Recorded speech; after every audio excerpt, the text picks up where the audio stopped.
Nice.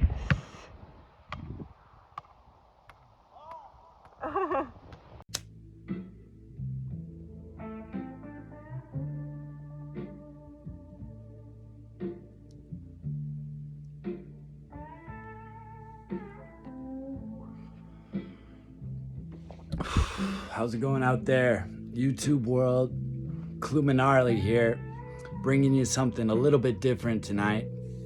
Tonight, I thought I would bring to light 10 ways that people are pleasant but not authentic. 10 ways people are pleasant but not authentic. Now, what does it mean to be pleasant?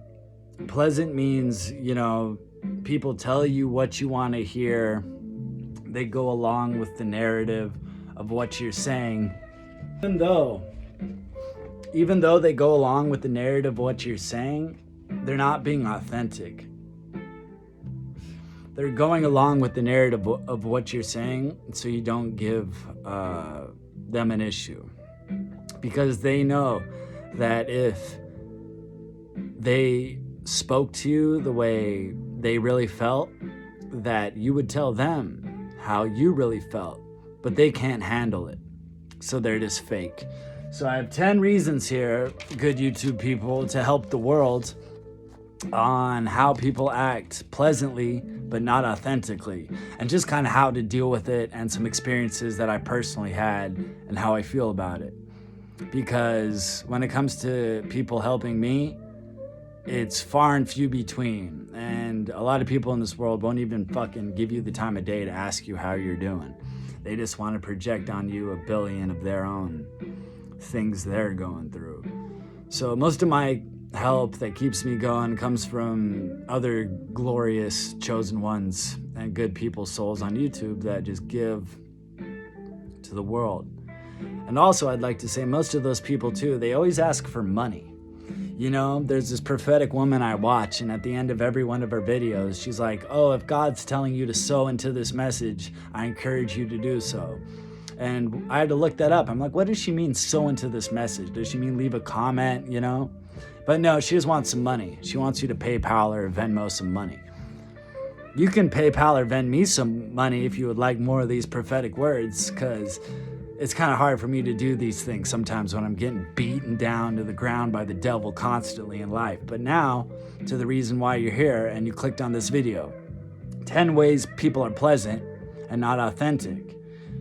Reason number 1. Promises that never come true. People that repeatedly get your hopes up and lie to your face over and over. Now, my mother died when I was a teenager. We're going deep today. We don't give a fuck. People have kind of had their chance to make things right with me, and most of them didn't. So I'm going to speak on some shit. And no names, no names. But ironically, I know some of these people will be listening and they know exactly who the fuck I'm talking about, right? So before my mom died, I just had a big group of people I thought that were my friends. Maybe a few of them thought they were my friend as well at the time. And yeah, my mom died when I was a teenager, right? 17. And that year she died, I had this close friend. And this close friend and I don't want to get too into it, but yeah, this shit's hard to talk about. So anyway, I had this close friend, We shared some Greek blood. I'll say some good things about the guy first, right? He wasn't a thief. That's always great. I used to hang around a lot of thieves, man. There's no honor amongst thieves. So this particular human being was not a thief, but he was just a liar straight to your face in a really weird, manipulative way. Here's an example of how somebody's pleasant but not authentic. So I used to hang out with this person like every day as a teenager. We were very close friends, very close at the time. And he got this serious girlfriend while my mom was dying, you know, and I started seeing him less and less. Let's say you hung out every week like 4 times. Now I don't fucking hang out with anybody. I have a lot of peers and associates and people that I work with, and I'm very connected, but I don't have a lot of friends. 0 to none, many days. But anybody that's a good person or has an angelic heart is my friend. Strangers treat me better than the friends I used to have. So this particular friend, right? I started seeing him less and less and less until I just didn't really see him at all. And I remember before my mom passed, I don't know, 7 months prior maybe, we were talking about like about to be 18, you know? We were gonna turn 18, maybe even 17 at the time. This is 12 fucking years ago now at this point. And he just promised me that we would celebrate my 17th birthday together. And it's 12 years later, and I'm still waiting for that. And now I know that could sound like, bro, you know, people move on, things of that nature. That's all very true. But the problem is his words didn't match his actions. Because even after that, years go by, I still go out of my way to support this person. He's also a fellow musician. He started doing shows a lot earlier than I did. And he was just on it with that, right? So as a nice thing to do, I'd bring some of the fucking heathens that I would hang around with back then, and I'd like show up to his shows, and I'd really support the guy. I was a great friend to this human being. I filmed him, skateboarding, whatever, right? And, you know, he pretty much just fell off the face of the earth for my life because my mom died. I had a lot of close friends at the time get into hard drugs. All very heartbreaking at the time. I loved all of these people more than my blood family. That's how much I cared about these particular people. And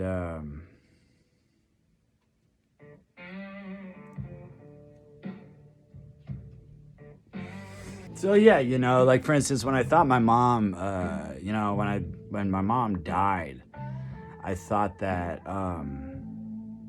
like these people that I hung around with, this friend included, I thought they were gonna be the ones that were there for me, right? But they ended up being the ones that even harmed me more. That's why I like to mention this guy wasn't a thief, because it was a good quality. Again, I used to hang out with some thieves, not to get too deep into it. That's not what this video is about, so let's keep it moving. I'd see him in public all the time. And I was hanging around some other people that weren't the best. But here's the thing. I was never bad to this dude.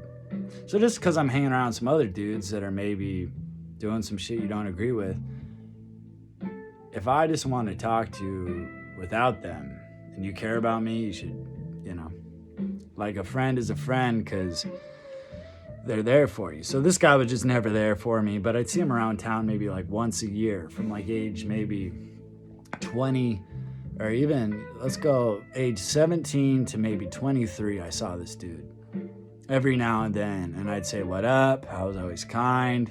I'd always say we need to reconnect. I'd always be telling about some wild shit I was going through. And he'd always say, yeah, I still love you, bro. Of course, we need to, but I'm busy. He was always so busy. And this motherfucker dropped out of high school with me, okay? You're not that busy. You're trying to be a musician. You're sleeping on couches. Here's a piece of advice, too, for you guys. If somebody wants to do something, then they'll do it. So all this shit about, oh, I want to hang out, I want to do music, I want to go skate, they actually don't want to do it with you if they don't hit you up. I know that's shocking to hear. So that brings me to my next pinpoint here on the list. Conditional love. I might have to cut a lot of this bullshit out because we're at 10 minutes and I only got one on the list. Conditional love. They only love you if you do or say certain things that match their narrative. And I wrote in quotes the way skateboarders dress, for example. Very funny, but now in skateboarding, and my skaters that watch this channel are gonna love this, but now in skateboarding, as far as I can tell, what's popular is big ass pants again. Big ass pants, bruh. Big pants, dude. Like the Juggalos, they're wearing bigger pants than the Hatchet people right now. They're going full like Josh Kalis, 90s, Tom Penny. And I fucking love Tom Penny. But here's the thing. Tom Penny was wearing that shit his whole career.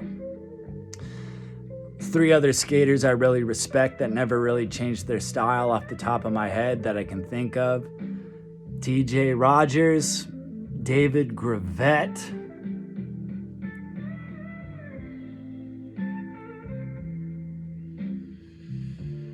let's throw Antoine Dixon in there too. They all still dress the way they dressed when they got popular. They do what they like to do. Now, I'm not saying you can't change interests, but when you do, it's like, you know, here's a good one, Leo Romero, right? He dresses very similar, maybe a little different, you know, but he's like country, so he wears some like bell bottoms or whatever, and they're still his thing. But there's skaters on big brands I used to like Death Wish, and the way they dress now, if you watch a part and you look at what they're wearing and you go back 5 years, it's completely different. And here's the thing. It's because the brands that they ride for and the companies, Cyril Jackson, I think, spoke about this, but he was saying that, you know, he liked a certain color of grip tape or whatever. And their brand guy was like, no, you can't do that color. That doesn't look good. So I'm going to kick you off the team. So that's what's happening now with people with their clothes. So now to be a pro skater, you might not even be able to wear the shit you want to wear for the brand you want to skate for, if they're a punk ass, bitch ass brand. So that's why I don't support a lot of brands anymore. I support people that do what they want to do, you know? I like individuals who are them. So conditional love. People only liking you for the way you look or what you can provide, not for your true self. It's conditional. Number 3. And this is similar to number 2. Fuck it, we're just rocking this, we're doing this. You can listen if you'd like. If you don't, turn it off. Nobody's forcing you to do anything, but the system does hypnotize you to feel certain things, and then they project on you that it's your fault for how they made you feel. Number 3 is the smile doesn't match what comes out of it. Have you ever been talking to somebody, maybe you play basketball, right? And maybe the person you're talking to secretly just doesn't like you, you know? But you don't know that yet. So you're going to them and you're like, bro, I played a basketball game and I scored 28 points. I had the most points on my team and 14 assists. And then they look at you and they're like, yeah, great, bro. Yeah, sure you did. Oh, that was real good. Oh yeah, 28 points. They use this weird, like, condescending, nose down, I'm too good for you, British doctrine. A lot of people are like that. So that's one example of that. Many examples of that. The smile doesn't match the handshake. You know, it's kind of like when you can read somebody's energy. Let's say you get into a fight with somebody, or you don't get into a fight with somebody. That's even better. Let's say you don't get into a fight with somebody, right? And you're just talking to somebody, but you say something that ticks them off. This happens in comedy a lot. People love to go to stand-up comedy shows to get offended. They love to do it. You'd think they'd want to go to laugh, but no, they go to get offended. People are absolutely insane. Let me see if I can refrain from getting off topic here and stay on course. So it's pretty much like, you know, you're talking to somebody and you have a perspective on something that other people don't, like Pluto, right? They say Pluto's not a planet. When I was in school, they said it was a goddamn planet. So let's say you're talking about astrology, whatever that big word is, right? Astrology. Let's say you're talking about astrology with a guy, And this fucking guy hates Pluto because he's an absolute psychopath. And he's one of them that made it a planet than not a planet. It's one of those fucking crazy people, right? So let's say you're talking about Pluto and you don't really give a fuck. You're just trying to be kind and have good conversation and be a positive magnet in this earth instead of a negative one. And let's say you're talking to him about Pluto and he's like, it's not a planet, bro. It's not a planet. It's not a planet. See how like the eyes don't match the smile there? I see that a lot in people, right? So look out for that. Number 4, and I love this one, is one-sided outreach. So one-sided outreach. So you're always the person to reach out to them, and they never reach out to you. I have family members like this, and I've had countless people in my life like this. And enough is enough. So now it's time to make YouTube videos about it to teach other people what's going on to them too, because this world really wants you miserable. There are many people that are just possessed by Satan, unfortunately, and very dark spirits. And they just come to kill, steal, destroy your happiness. They come to destroy your connections. They come to try to take your friendships. They try to take your style. They put you in jail. They accuse you for shit. They lie to you about shit. People are evil, bro. Evil. So I'm doing these videos to try to help some people. Like if you're dealing with some evil people and you don't see the mental manipulation going on, this is why I've studied psychology for 12 years. Motherfucker. To figure out the evil you're doing. I rebuke the devil in the blood of Jesus Christ.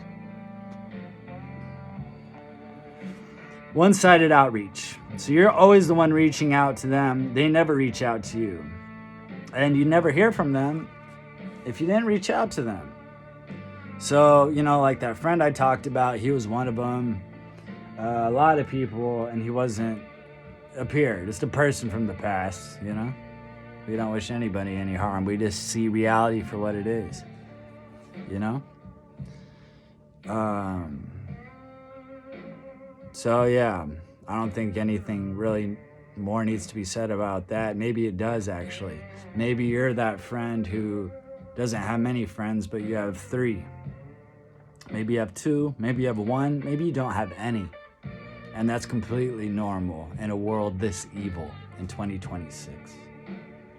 It's not normal for a human, but from the conditioning and the system and all of the evil projection being sent to you, a lot of it through these phones or screens that you're watching right now, it's meant to break you.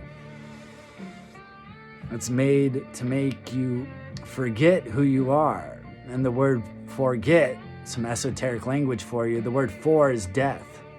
And then get is to get. So if you die, then you can't get if you forget. All right? So yeah, maybe you're the one reaching out to people and you're trying to go see a movie or play some fucking pool. Maybe you meet somebody at a smoke shop, hypothetically, who says they love you and they're your friend, and you talk to them about deep shit, and you bother them for 2 years to play one game of pool with you, and they don't play pool because you can't make them money while you're playing them pool, so hence you don't gain real value to them. So fuck people like that, you know? You're worth more than that. I bet if you're watching this right now, you deserve a real friend that gives a fuck about you, that'll call you at least once a month. Maybe some of you out there tried to be friends with somebody and you told them, look, man, I want you to be part of this brand I'm making. I want you to be on my album. I'm going to put your art on my website. And maybe you're like, bro, all I need from you, dude, since I've had problems with people abandoning me and doing me wrong, maybe my boundaries are I just need you to call me one time, 5-minute call, 10, or just answer. And maybe they can't even do that. So again, fuck them, you know? Wish them well, but fuck them. Fuck them in the wishing well. Just kidding. I rebuke the devil in the blood of Jesus Christ. Number 5. They're ingratiating, deliberately acting to gain someone's favor. often by being flattering or trying too hard to please.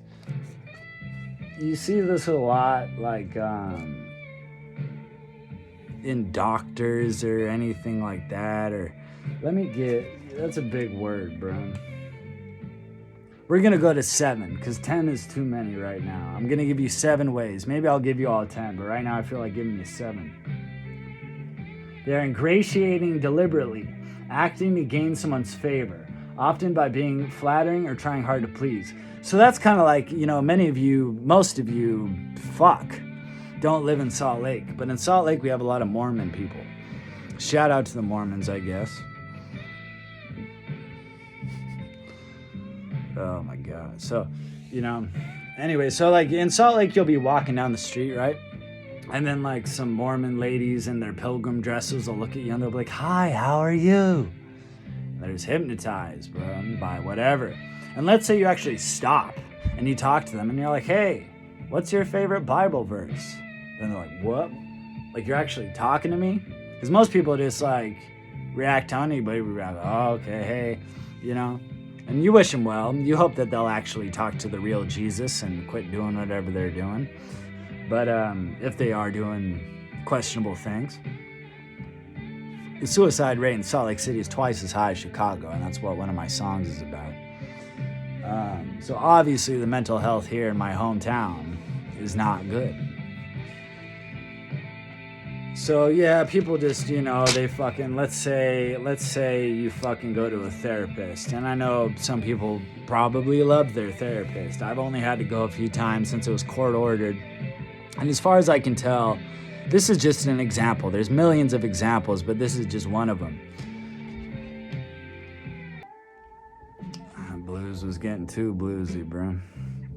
But, like this therapist I went to see, she listened to everything I said, and then she just kind of regurgitated it in a different way. She was like, "Oh, I love Snoop Dogg, and I love 50 Cent. I'm not really a fan of either of those two people. Super hardcore, I like Daz, Dillinger, and Zero better," or whatever, But, she said those things as a therapist to make me feel like I could open up to trust so she could get more out of me to make a fake connection. And, the minute you quit paying them or your minutes over of their hour, they usually turn into cold bitches that don't give a fuck. Similar to probably people trying to get you to join the army. Pretty much anybody trying to get you to do something that they want you to do and they can't just be honest, so they lie. Probably like all these politicians or people that say they're going to do all these things once they get in office. Then they get in office and nothing changes. So that's what I'm talking about there for number 5. Number 6, fuck, man.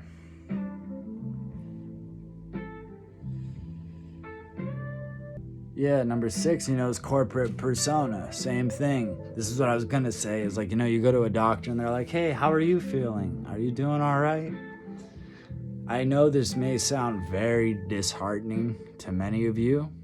And there are some good doctors out there. There's some great doctors out there. Some fantastic doctors out there, bro. But there's also some horrible doctors. And they don't give a fuck. They just want to give you a pill and tell you the wrong information and get you out of there in 5 minutes. You wait for 40 minutes and they come in and yell at you. Well, they don't yell at you. That's actually what I'm saying. They don't yell at you. They keep this calm, composed, like middle level voice. And what that is used to do is to like seduce you into compliance. So then if you have a real problem, why else would you? If you're going to a doctor, and then you talk like too intensely, it makes you look crazy because they set it up like that. Everything you see in this life has been set up to be the way it is. I don't think there's much thing as dumb chance. There's God and then there's the devil, and both of them have systems. So many people, unfortunately, they follow the devil's rule book instead of God's. And And I know there's a lot of lost people out there that don't know what the hell's going on. I used to not know what was going on either. I was like, why won't the people I supported for 10 years before my mom died talk to me now that I need somebody? Why? I don't want to say too much, but that was a big one, you know? So anyway, that was number 6.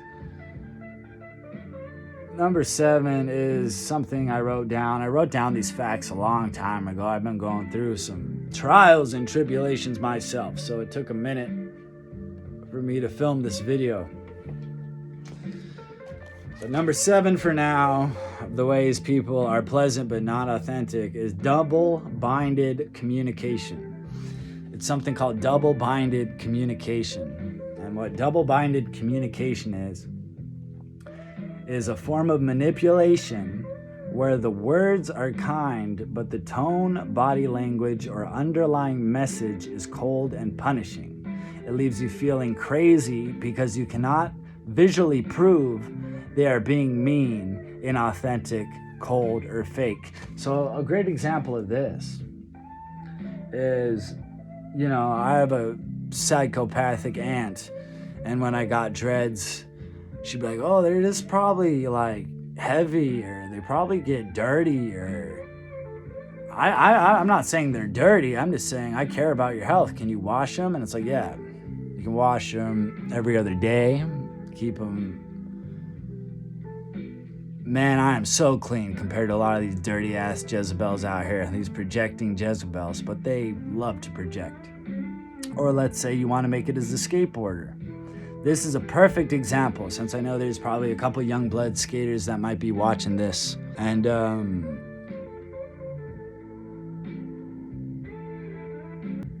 so let's say you don't have necessarily supportive parents that support your dreams and aspirations. So you go to them and you're like, hey, I think I might want to try to be a pro skateboarder.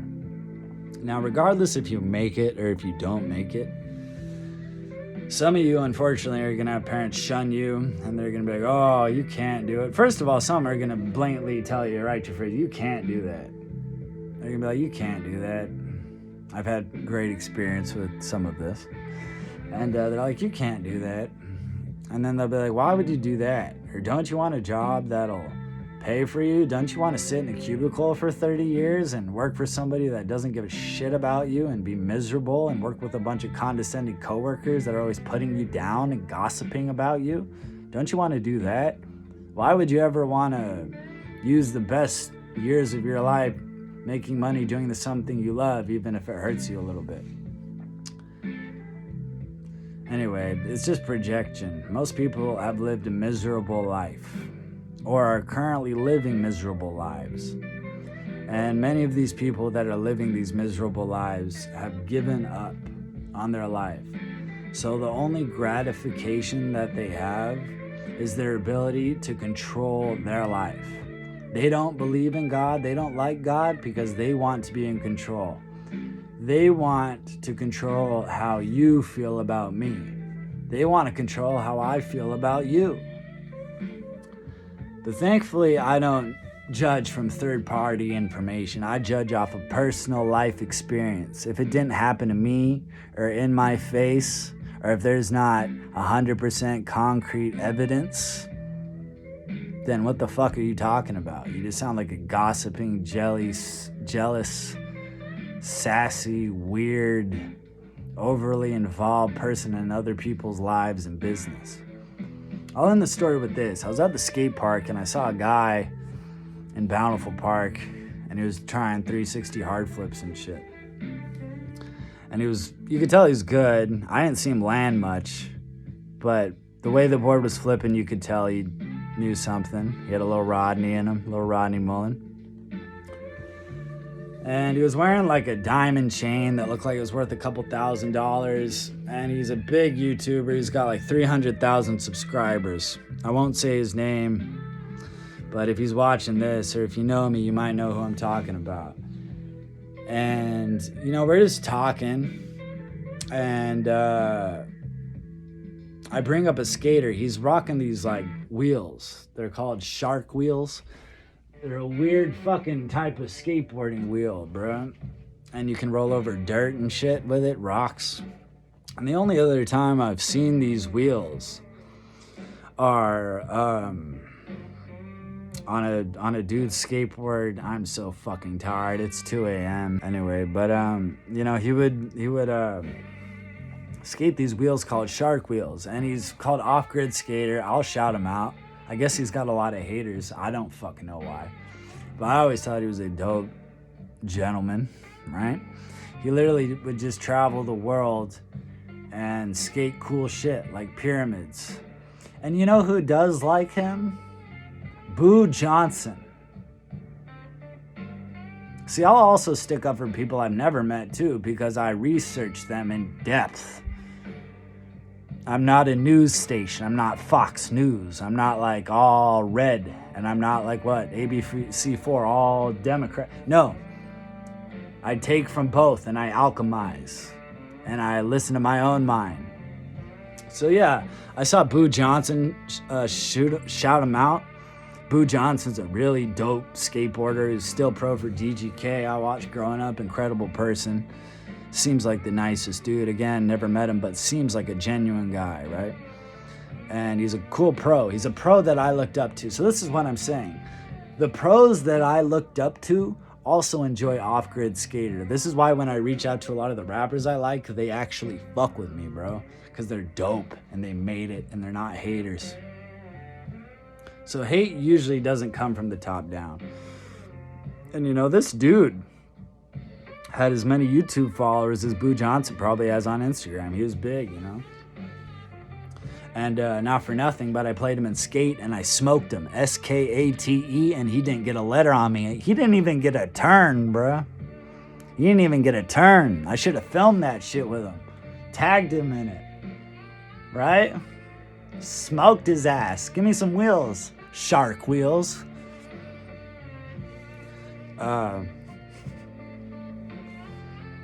Anyway, I rebuked the devil in the blood of Jesus Christ, but I brought him up. I was like, oh, that's cool. I've never seen anybody in life skate shark wheels other than Johnny, is what his name is, I'm pretty sure.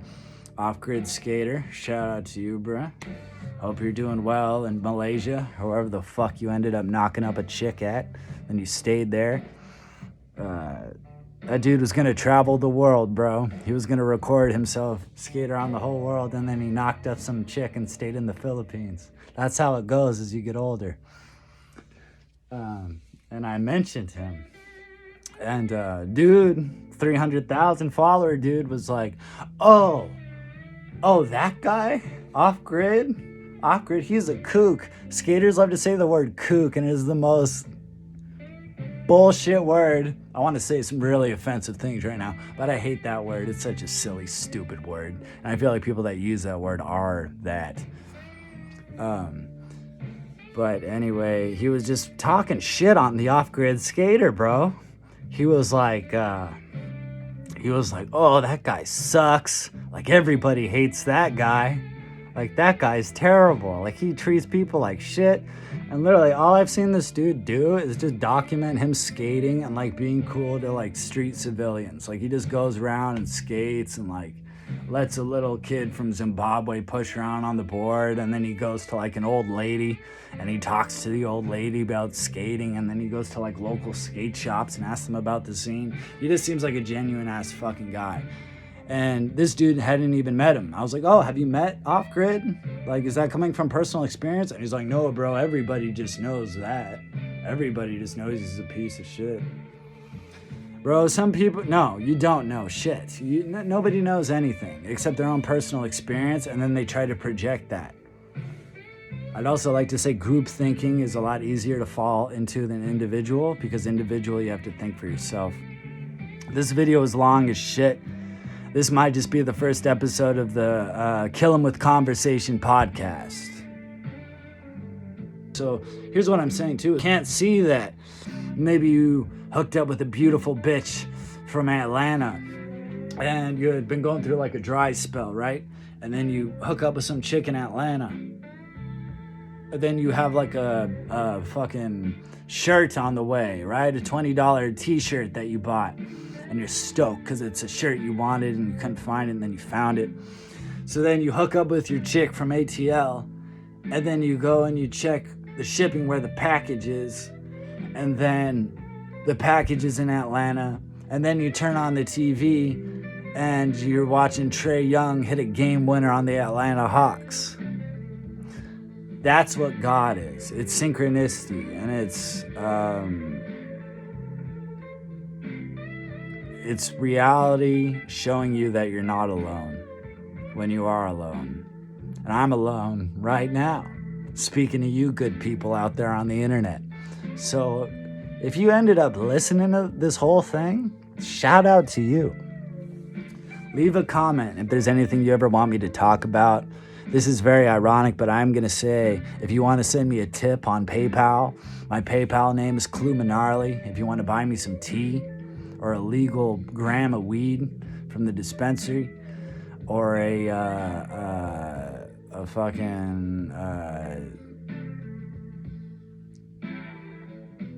carton of mango juice, bro. If you just want to help me survive, or you have a particular topic that you would like me to speak on, send me anything literally over $3 and I'll talk about it. I'll go in deep for you. I don't give a fuck. If you are having a problem in your life and nobody will solve it, and the people you watch want fucking $75 to $100 to talk to them for an hour, fuck that. Send me $3.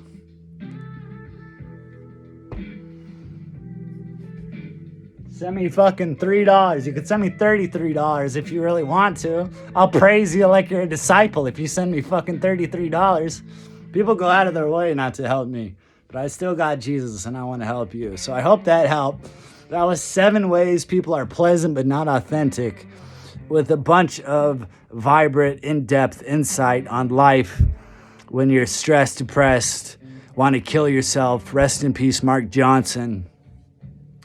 And just anybody out there dealing with fake people, acting fake, looking fake, being fake, not even liking things they like. They just like the things they like so other people will like them. So they don't even like them. They just like the fake mask that they wear. Life's crazy. Life is crazy. With that being said, I rap under the name Crossed.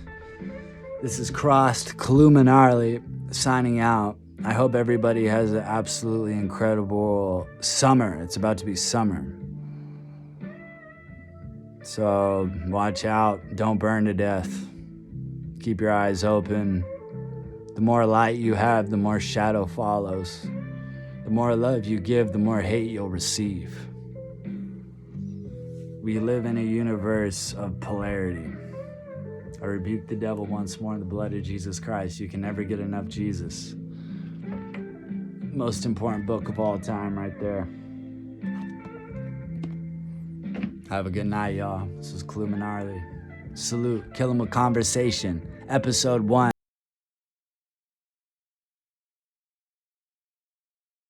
Out here co-host searching. So one of these days, mark my words, we're gonna have a couple microphones. I'm gonna have some fucker giggling at topics I bring up, and we're gonna just keep it rocking and rolling. We're gonna stay alive, so keep yourself alive out there. My new album's on the way, called Left for Dead, and I got 4 songs done for Left for Dead. So keep your head up. Jesus Christ, my Lord and Savior, part 3. Time to get off of this bitch. Amen.